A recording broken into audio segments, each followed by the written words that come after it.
waxaan doonayaa in aan la wadaago shacabweynaha Soomaaliyeed waxaad ka wada warqabteen in dacwadii badda ee u dhaxaysay dawladda federaalka Soomaaliya iyo dalka Kenya oo hadda 6 jirsatay ay mar walba dawladdu diyaar u ahayd heegan oo ahayd waqti badan iyo juhdi madaxweynaha ra'iisul wasaaraha iyo dhammaan xukuumaddu ku bixiyeen sidii ay u meel mari lahayd oo ay u dhaqaaqi lahayd waxaan rabaa inaan idin la wadaago 23 April sanadkan dawladda Kenya waxay geysay dacwad ay ku doodayso in dacwadda badda dib loo dhigo muddo aan xadidnayn sida Ingiriisi ay ku yiraahdeen indefinite period dacwadda gabigeedaba muddo dheer oo aan xadidnayn oo aan cayinayn dib loo dhigo arinta aad ayaan uga hornimid qoraal adag oo dood culus xambaarsan oo ku fadhiya sharciyada caalamiga ah ayaan u gudbinay maxkamadda cadaaladda adduunka kowdii May isla sanadkan oo aan ku diidanahay kuna doodayno in maadaama laba goor oo hore dib loo dhigay dacwadaas dhageysigeeda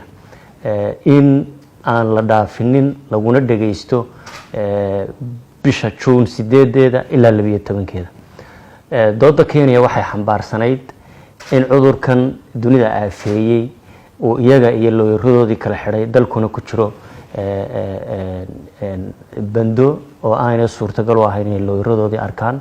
laba iyo in dhaqaalahoodii uu saameeyay oo ayna u haynin dhaqaalo ay looyarada ku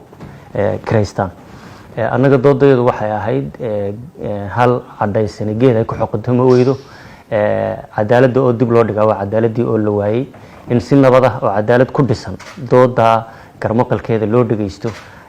Soomaaliyana iyo shacabweynaha Soomaaliyeedna ay cadaalad helaan waxaanu ku adkaysanay inaan 8 June dib loo dhigin waqtigeediina maxkamaddu habka video conference-ka ay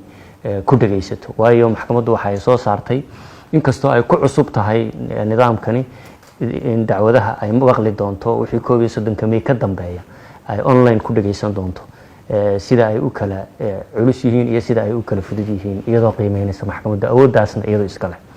Kenya mar labaad iyadoo aan cidnaba ayran weydiisan ayay 2 May ka soo 4 May sanadkan ka soo jawaabtay